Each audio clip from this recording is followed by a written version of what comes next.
Assalamualaikum warahmatullahi wabarakatuh. Kami dari kelas 12 TKJ 3 ingin mempresentasikan hasil kerja kelompok kami. Mohon maaf jika ada kesalahan ya teman-teman. Assalamualaikum warahmatullahi wabarakatuh. Perkenalkan, nama saya Muhammad Saiful Irfani dari kelas 12 TKJ 3. Administrasi infrastruktur jaringan. Pengertian routing dan router. Routing adalah proses pengiriman data maupun informasi dengan meneruskan paket data yang dikirim dari jaringan satu ke jaringan lain. Sedangkan router adalah perangkat keras dalam jaringan komputer yang berfungsi untuk menghubungkan dua atau lebih jaringan yang mempunyai protokol yang sama. Contohnya, kita bisa menghubungkan IP address 192.168.1.2 dengan IP address 192.169.1.10.1. Router memiliki beberapa jenis, di antaranya router aplikasi, router hardware, dan router PC. Router aplikasi merupakan perangkat lunak atau program aplikasi yang dapat kita install pada komputer sehingga sistem operasi tersebut bisa berfungsi sebagai router. Router hardware merupakan perangkat keras pada jaringan komputer yang mempunyai fungsi sebagai router sehingga perangkat keras tersebut dapat membagi IP address. Router PC merupakan sistem operasi yang diinstal pada komputer sehingga komputer tersebut mempunyai kemampuan untuk membagi jaringan jika ditinjau secara umum. Mengenal pengertian router dan cara kerja router. Router adalah perangkat jaringan yang digunakan untuk menghubungkan beberapa network yang berbeda. Karena berfungsi untuk menghubungkan beberapa jaringan, maka router minimal memiliki dua network interface.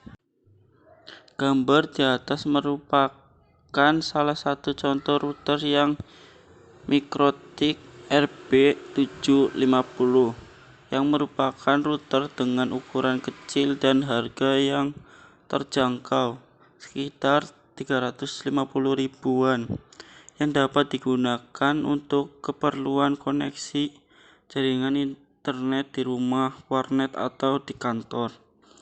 Pengertian router. Router adalah sebuah alat yang mengirimkan paket data melalui sebuah jaringan atau internet menuju tujuannya melalui sebuah proses yang dikenal sebagai routing. Router berfungsi sebagai penghubung antar dua atau lebih jaringan untuk meneruskan data dari satu ke jaringan yang lain. Cara kerja router. Ilustrasi mengenali cara kerja router ini dapat dilihat pada gambar di bawah. Pada gambar di atas terdapat dua buah network yang terhubung dengan sebuah router. Network sebelah kiri yang terhubung ke port 1 router mempunyai alat network kelas C, yaitu 192.168.1.0, dan network sebelah kanan terhubung ke port 2 dari router dengan network address masih menggunakan kelas C, yaitu 192.155.1.2.0. Pada tabel router di atas diatur agar komputer A, B, C bisa berkomunikasi dengan komputer D, E, F yang berada pada jaringan berbeda lewat interface. Router port 1 dan port 2 nantinya disebut dengan istilah gateway. Maka komputer A mengirim data ke komputer C, maka router tidak akan meneruskan data tersebut ke network lain. Begitu pula ketika komputer F mengirim data ke E, router tidak akan meneruskan paket data ke network yang lain. Berulang ketika komputer F mengirim data ke komputer B, maka router akan meneruskan paket dan tersebut ke komputer B. Pengertian routing protokol. Routing protokol adalah protokol yang terdapat pada routing dinamik. Routing protokol bertugas untuk menentukan jalur terbaik yang akan dilewati oleh data, serta memperbarui informasi tabel routing apabila terjadi perubahan jaringan. Jadi, dynamic routing protokol itu terbagi menjadi dua, yaitu interior gateway protokol IGP dan exterior gateway. Interior Gateway Protocol (IGP) adalah routing protokol yang digunakan pada jaringan yang terletak dalam satu as autonomous system yang sama. Exterior Gateway Protocol, jika IGP digunakan untuk menghubungkan router-router yang terletak dalam satu as yang sama, maka IGP merupakan kebalikannya, yaitu routing protokol yang digunakan untuk menghubungkan jaringan routing antara autonomous system. Contoh distance vector adalah RIP dan EIGRP. Sementara Unique Stance adalah jenis routing protokol yang melakukan pemulihan jalur berdasarkan kondisi link. Contoh link stance protokol adalah OSPF dan ISIS. RIP merupakan routing protokol jenis distance vector, pemulihan jalur routing berdasarkan jarak terdekat dari router ke tujuan. Jarak dari router ke tujuan ini disebut dengan hop count, sedangkan jarak antar router disebut hop. RIP terdiri dari versi 1 dan 2. Kelebihannya mendukung VLSM dan CIDR. Mudah dalam konfigurasi, tidak kompleks, mampu menonaktifkan auto-summary route, mendukung mekanisme autentikasi. Kekurangannya, tidak mendukung VLSM dan CIDR, memiliki batas maksimal 15 hop, tidak bisa menerima update informasi dari RIP. Versi 1, proses Vagrants yang lambat. Yang kedua, EIGRP. EIGRP merupakan Cisco proprietary, yaitu routing protokol yang hanya terdapat pada router Cisco. EIGRP menggunakan beberapa parameter yang kemudian dikalkulasi sehingga menghasilkan hasil yang akan digunakan untuk menentukan jalur routing. EIGRP menggunakan algoritma dual untuk mengkalkulasi jalur routing yang akan digunakan.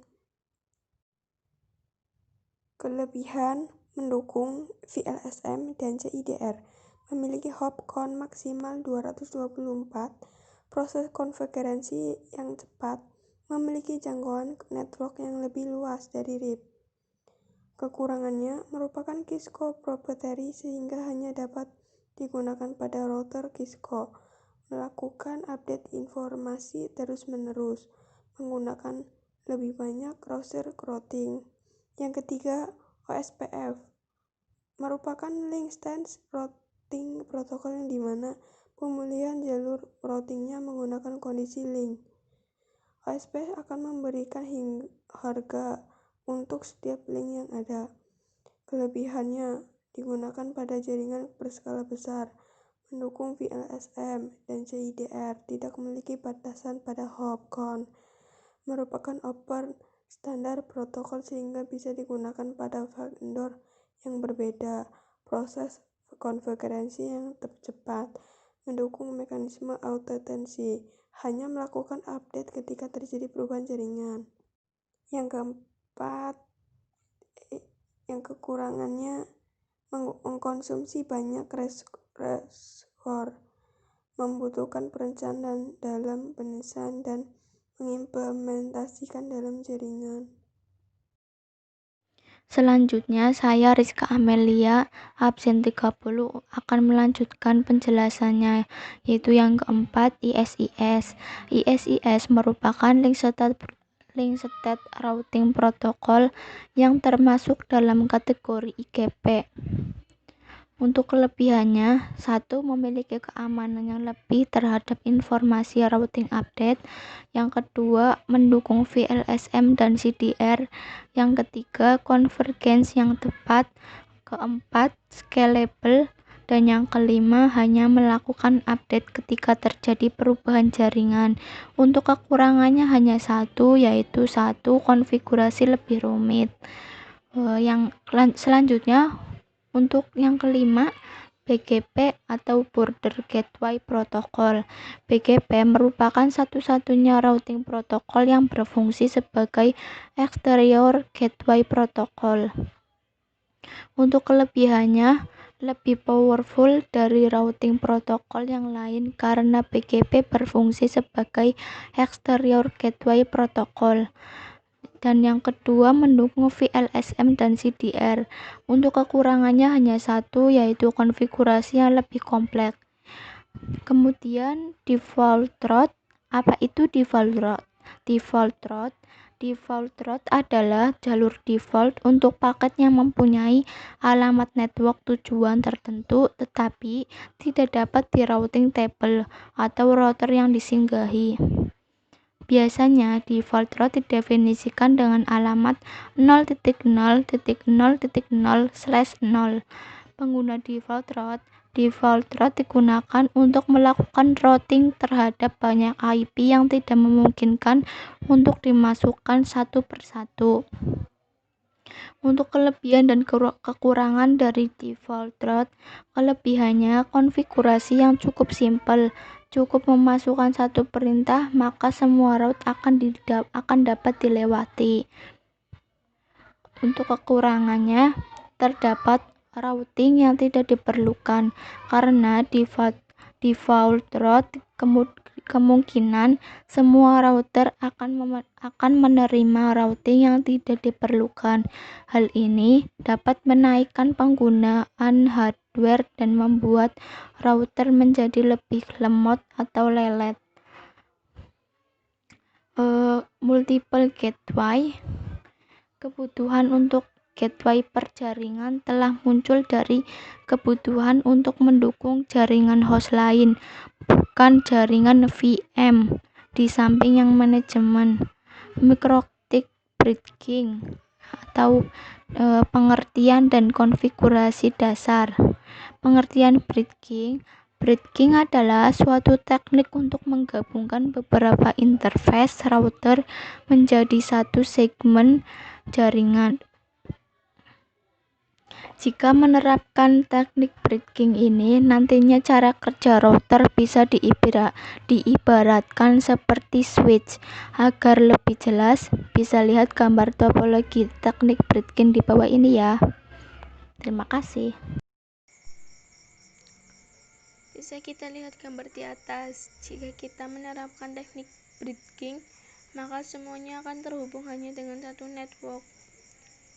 Variabel like subnet max adalah jenis perhitungan subnetting di mana panjang subnet max yang kita berikan akan disesuaikan dengan banyaknya jumlah host di setiap subnet tersebut.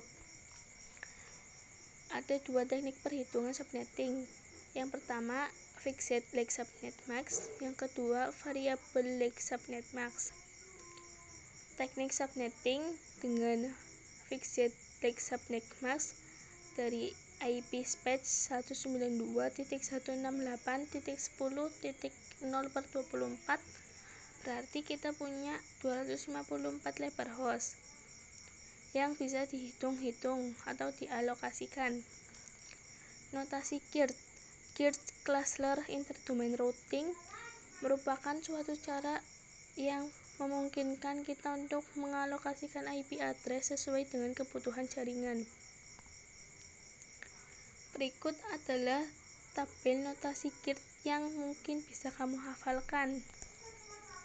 Seperti contoh tabel di atas ini. Memahami tabel routing dalam suatu jaringan. Router berfungsi untuk mengirimkan paket data dari suatu network ke network lain, sekaligus menentukan jalur terbaik untuk mencapai network tujuan. Untuk menjalankan fungsi tersebut, router menggunakan tabel yang disebut dengan tabel routing. Tabel routing berisikan informasi keberadaan beberapa network, baik network yang terhubung secara langsung maupun network yang tidak terhubung secara langsung. Ada 4 kategori entry dalam tabel routing, yaitu 1. Directly Connect Network, 2. Static Router, 3. Dynamic Router, yang keempat Default Router. Protokol Routing Link State. Protokol Routing Link State IP adalah 1. OSPF, yang kedua IS.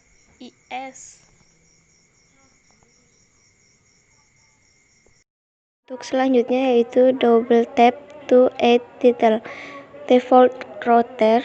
Entry ini digunakan untuk menentukan kemana sebuah paket akan dikirimkan jika alamat tujuan dari paket tersebut tidak dapat pada tabel routing. Kemudian protokol routing link state. Protokol routing link state dikenal juga sebagai shortest path first dan dibangun atas algoritma shortest path first adjust Dijkstraat. Protokol routing link state IP adalah Open Shortest Path First atau OSPF, kedua Intermediate System to Intermediate System atau ISIS. Kemudian Distance Vector Routing Protocol. Beberapa karakteristik dari Distance Vector Routing Protocol adalah 1. Periodic updates. 2. Not aware of network topology. Ketiga, entry router table updates. 4. Triggered updates. Lalu kelemahan dari routing protokol jenis ini adalah periodic update yang mengirimkan entry routing table secara broadcast, yaitu dari 3 kata yang digarisbawahi. Periodic makan bandwidth sekali update. Ngirim seluruh routing table yang berarti makan bandwidth, dan update-nya pakai broadcast makin makan bandwidth. Lalu thirst alias percaya kepada update yang diberikan tetangganya. Bisa terjadi routing loop kalau routing yang ngirim lagi bermasalah dengan jaringan. Untuk pengertian class full dan classless dalam subnetting. Class full secara sederhana dapat diartikan dengan kelas atau menggunakan kelas. Jika dikaitkan dengan pengelamatan IP, pengelamatan IP kelas full dapat diartikan menjadi pengelamatan IP berdasarkan kelas. Lalu classless secara sederhana dapat diartikan dengan tanpa kelas. Subnetting adalah mengambil bit-bit dari segi host 1 alamat IP dan menyimpannya untuk memberikan deskripsi alamat subnet itu. Lalu apa itu metrik? Metrik adalah suatu nilai yang digunakan untuk menyampai suatu jaringan. Semakin nilai metrik maka akan memiliki jalur terbaik. 2 jenis metrik yang digunakan beberapa routing protokol adalah 1. Hop count. 2. Metode ini menghitung jumlah router yang harus dilalui paket sebelum sampai ke tujuan. Setiap router bernilai 1 hop. 3. Bandwidth. 4. Menghitung akumulasi bandwidth tertinggi. Lalu apa itu DIN-TENS atau AD pada routing IP? AD adalah singkatan dari AD adalah panjang Administrative Distance atau AD adalah fitur yang dimiliki oleh router untuk memilih jalur terbaik ketika terdapat 2 atau lebih jalur menuju tujuan yang sama dari dua routing protokol yang berbeda. Nilai AD yang lebih kecil lebih mempercayai atau reliable. Contoh, jika sebuah router menerima informasi tentang jalur menuju jaringan tertentu dari Open Shortest Path atau OSPF Default Administrative Distance 110 dan Interior Gateway Routing Protocol atau IGRP Default Administrative Distance sampai 100, routing akan memilih IGRP karena IGRP lebih dipercaya atau reliable karena memiliki AD yang lebih kecil dibanding OSPF. Kemudian untuk memahami pentingnya load balancing. Load balancing adalah teknik untuk mendistribusikan beban trafik pada dua atau lebih jalur koneksi secara seimbang agar trafik dapat menjalankan optimal, memaksimalkan throughput, memperkecil waktu tanggap, dan menghindari overload pada salah satu jalur koneksi. Adapun yang perlu dipahami kembali dari pentingnya menggunakan load balancing untuk website atau aplikasi berbasis web. Di antaranya, 1. Waktu respon adalah manfaat terbesar untuk meningkatkan kecepatan akses website atau saat dibuka. 2. Dengan load balancing akan mewarisi sedikit redundansi. Sekian dari presentasi ini, saya akhiri. Wassalamualaikum warahmatullahi wabarakatuh.